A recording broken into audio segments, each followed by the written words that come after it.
Agradezco a las personas pues, que se han preocupado por mi texto de investigación, La Revolución Científica, tensión entre continuismo y discontinuismo en el estudio de casos de la teoría del ímpetu, a cargo de este autor. El texto tiene muchas vicisitudes en cuanto que, primero, fue el texto de mi maestría, y para tener este producto, esto fue casi un parto socrático que duró alrededor de 5 años, con muchos ensayos y errores,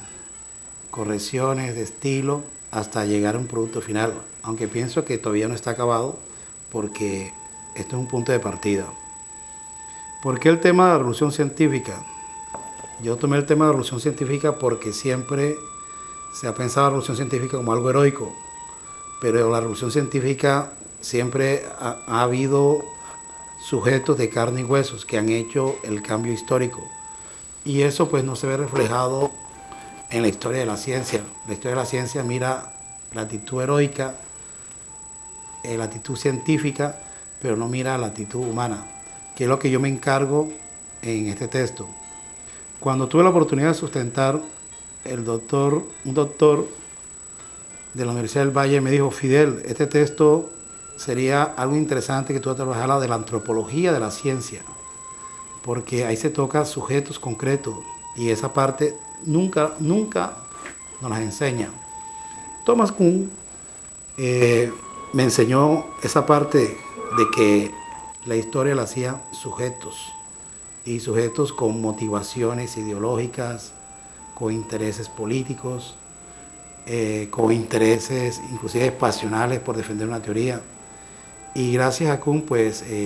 esa manera maravillosa en su texto de la estructura de revoluciones científicas, donde muestra cómo se cambia de una teoría a otra y cómo él establece una serie de pasos que me parecen interesantes, que va desde el preparadigma, la concepción del paradigma, la manera como se desarrolla el paradigma, cómo entra en crisis, sus anomalías, hasta llegar a la revolución. Luego en la revolución, cómo entender ese nuevo cambio, cómo hay que persuadir, y cómo entran las luchas y cómo muchas personas se mantienen en la tradición antigua, otros aceptan el cambio, como es el caso de la revolución copernicana, que se aceptó 2 siglos después. Mientras tanto, Copérnico fue casi llevado a la hoguera por los dominicos, porque su teoría no fue comprendida, inclusive por muchos contemporáneos o muchos coetáneos, que a pesar de comprender la actitud de Copérnico, no fueron capaces de cambiar. El texto lo tengo dividido en 4 partes. La primera parte yo la titulé Los principales antecedentes de las revoluciones científicas. Entonces parto del concepto etimológico hasta llegar a las grandes polémicas continuistas y discontinuistas que hay en torno a este concepto. Me encontré con una postura muy interesante, que es el continuismo, en la cual pues tuve un valor agregado, que fue que yo enseño filosofía medieval, y esto me sirvió bastante para aprovechar en qué consistía el continuismo, cuestión que poco se enseña en las universidades, pero que es necesario entender, porque si vamos a hablar de una revolución, tenemos que ver cuáles son los contradictores. El capítulo 2 es Thomas Kuhn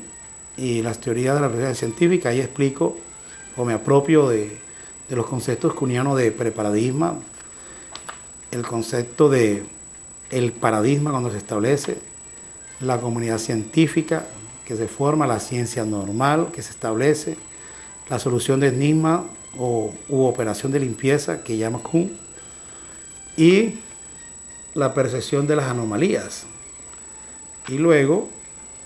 el gran cambio de la visión del mundo, que se llama la revolución científica. Bueno, tomé un ejemplo también de la revolución copernicana, en la cual me basé pues para explicar cómo se dio ese cambio, siguiendo las ideas kuhnianas, y tomé el concepto de inconmensurabilidad, que es un concepto que para muchos críticos de Kuhn lo trataron de irracional, lo trataron casi como una especie de hereje de la filosofía y la ciencia, porque aunque este concepto demuestra en el texto, en la tercera parte, que este concepto se va matizando hasta que Kuhn pues llega a la concepción semántica. Ahora viene la vicisitud del concepto de revolución científica, que tuvo mucho inconveniente. Entonces la crítica de Kuhn de racional, la otra crítica que se le dijo de relativista histórico, la otra crítica que se le hizo a Kuhn, si él era una especie, yo diría, de hombre de ruptura, o veo también una especie de continuismo en la teoría de Lakatos también de Kuhn, aunque Lakatos pues le da durísimo en sus conceptos. Y después viene una parte que yo llamaría el concepto de revolución desde el punto de vista de la perspectiva lingüística, que es un trabajo que tomé de un profesor español y que me apropié para ver en qué llegó el concepto de revoluciones científicas. Entonces llegó una cuestión semántica y cómo pues la palabra, por decir algo, la palabra tierra, cómo la palabra tierra es diferente del concepto del paradigma de Ptolomeo, diferente al paradigma copernicano. Entonces, una sola palabrita, cómo lleva una semántica, una connotación profunda a través del cambio histórico científico que se ha dado. Y por último, es donde yo muestro que de pronto tuve algunos inconvenientes porque no aceptaron, porque yo tenía que establecer la ruptura de Kuhn desde el punto de vista de proceso gradual, y es el concepto de la teoría del ímpetu, un estudio de caso donde me apropio de los grandes conceptos de los árabes, de algunos judíos, de Tomás de Aquino, que siguió a los árabes desde el punto de vista de la concepción matemática, y llegando a Ockham hasta llegar al siglo XIV, donde se establecen las grandes fisuras para que se dé ese gran cambio. En el continuismo se plantea que las revoluciones no se dan, sino que hay unos cambios por procesos graduales, pero en términos de Kuhn sí hay una ruptura, porque es un cambio que llega a un momento dado que la teoría no aguanta más y se da la ruptura total, pero pienso que hay que tener en cuenta el continuismo. Y después concluyo el texto a modo de unas consideraciones provisionales de conclusiones, donde no queda nada escrito, todo lo contrario, pues queda para discutir el tema, discutir el texto, quedan preguntas abiertas, y pues esto que me sirva más adelante pues como un proyecto para terminar, ¿por qué no el doctorado? Que es lo que aspiro, es mi próxima meta, que este texto sea remodificado, porque aquí hay mucha tela que cortar. ¿Cuál es el aporte que yo planteo aquí en este texto? El aporte que yo planteo en este texto es la recuperación de la ciencia de la filosofía medieval con los árabes. Hemos sido muy ingratos con la filosofía islámica, y aquí hay un gran hombre que se llama Ibn Pase. Y Ibn Pase pues pertenecía a una cosmovisión totalmente diferente a la occidental, y tenía la concepción del concepto del cero, la concepción del vacío. Esto influye también enormemente en la estética también islámica, y estos señores, tomando el concepto de cero, el concepto de vacío, propiciaron lo que sería la gran revolución de esa renacentista al estilo copernicano, cuando se da ese cambio, que a mi modo de ver, todos estos árabes tuvieron influencia en las escuelas de la península itálica, en Venecia, en San Marcos, y yo pienso que tanto Copérnico y Galileo se nutren de estos saberes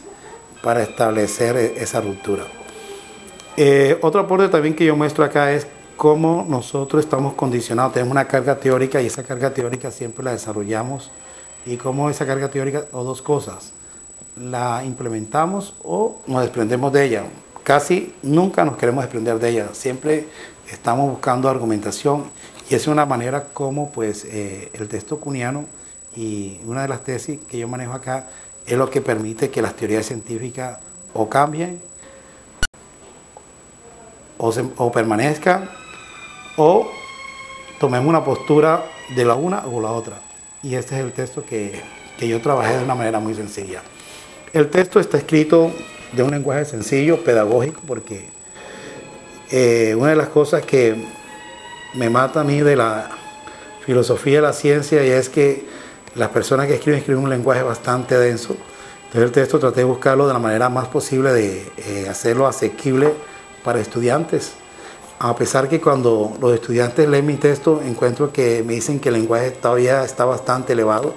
pero a pesar de esto, pues los pares que lo han leído han encontrado elementos de discusiones para poder establecer un diálogo y poder comprender que este problema de la filosofía y la ciencia desde el punto de vista histórico. Otro papel también importante de este texto es el papel de la historia, de la ciencia, que hemos ignorado. Y yo pienso que hay que tomarlo, aunque para muchos científicos la historia dicen que no les sirve. Yo pienso que sí, para nosotros que nos estamos formando en la filosofía y la ciencia, la historia sí nos sirve precisamente para comprender los cambios teóricos.